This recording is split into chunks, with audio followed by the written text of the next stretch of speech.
The International Court of Justice convened for the second round of sittings on Wednesday to hear arguments on the request for provisional measures submitted by Guyana concerning the 1899 arbitral award. Venezuela's agent, Her Excellency Delcy Rodriguez, Executive Vice President, during her submissions remained unyielding, stating that nothing will stop Venezuela's December 3 referendum.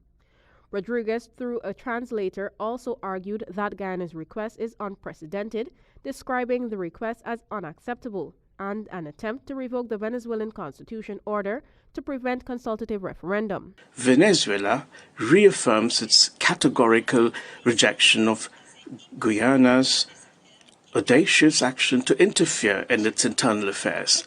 Nothing will prevent the referendum scheduled for the 3rd of December from being held.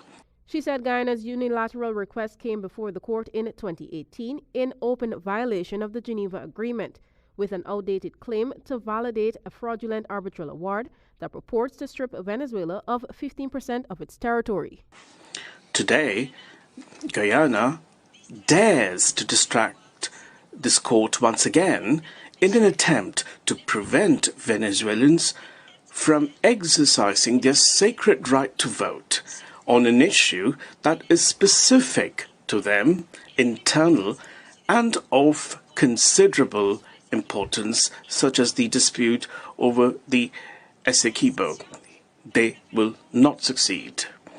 Furthermore, Rodriguez reminded that Venezuela has always respected the Geneva Agreement and international law, which is reflected in the 5 questions posed in the referendum, claiming that's what differentiates Venezuela from Guyana.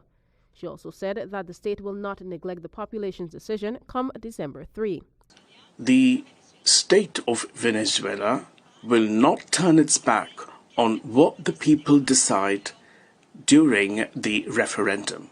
Guyana, in its application, asked the court to disallow Venezuela from proceeding with the consultative referendum in its present form, in particular, for Venezuela to exclude the 1st, 3rd, and 5th questions in the referendum, nor shall Venezuela include in the referendum or any other public referendum any question encroaching upon the legal issues to be determined by the court in its judgment on the merits. The court is expected to hand down its ruling on Guyana's request soon. Both parties will be adequately notified on the date of the ruling. Renata Burnette, reporting for the HGP Nightly News.